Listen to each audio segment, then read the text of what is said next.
Bonjour, aujourd'hui je vais vous parler d'une expression qui a vraiment fait fureur dans le tennis. Il s'agit de l'expression Big Four. Jeu, 7 match. Alors Big Four, c'est simplement ces quatre joueurs-là que vous avez vus dans la bande-annonce.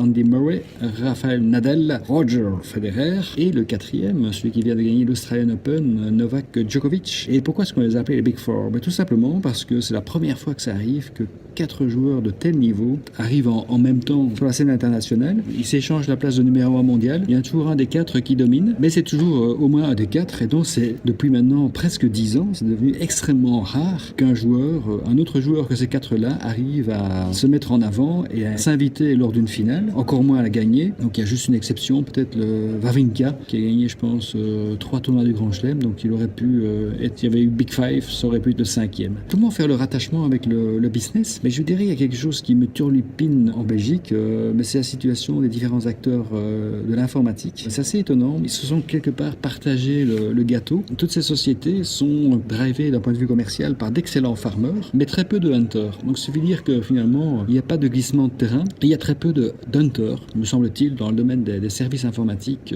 en Belgique. Je ne parle pas du matériel, mais vraiment de la notion de service. Là, on dirait qu'il y a une sorte d'accord de Yalta, et donc les lignes bougent très peu. Et donc, je suis un peu surpris qu'aucune des Big Four, des Big Five, n'essaye pas, et d'avoir vraiment une équipe de hunters, de manière à faire un peu bouger les lignes. Et je dirais même, le plus surprenant, c'est que la plupart des patrons de ces boîtes-là, visent la croissance, mais la croissance par rachat. Le management de ces commerciaux ne croit plus en eux, enfin, d'une certaine manière, dans le sens où, pour croître, ils préfèrent acheter des boîtes et acheter des parts de marché plutôt que de faire confiance à leurs commerciaux. Et là, je pense que c'est plutôt une décision de la direction commerciale de vraiment utiliser les ressources commerciales, pas que pour faire du farming, mais également pour chasser. Il y a une autre chose qui me vient à l'esprit, c'est une notion de Big Four. C'est parfois une crainte des juniors de ne pas s'attaquer tout de suite à plus gros. Donc, chaque fois que vous engagez un C, vous allez voir qu'ils sont assez timorés. Ils osent pas aller au feu de voir des grands comptes parce qu'en fait, ils veulent se faire les dents sur des plus petits, etc. J'essaie de leur dire l'inverse, que l'effort pour vendre quelques centaines, quelques milliers d'euros ou 1 million d'euros, l'effort est le même. Les objections sont souvent les mêmes. Et donc,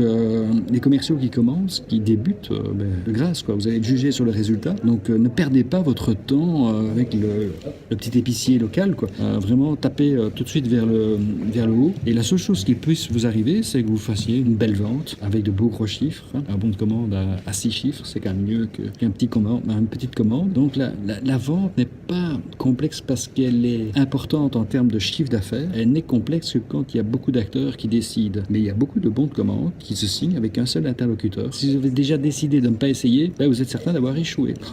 Ça, c'est la punchline du jour. À très bientôt. You can't be serious, man. You cannot be serious!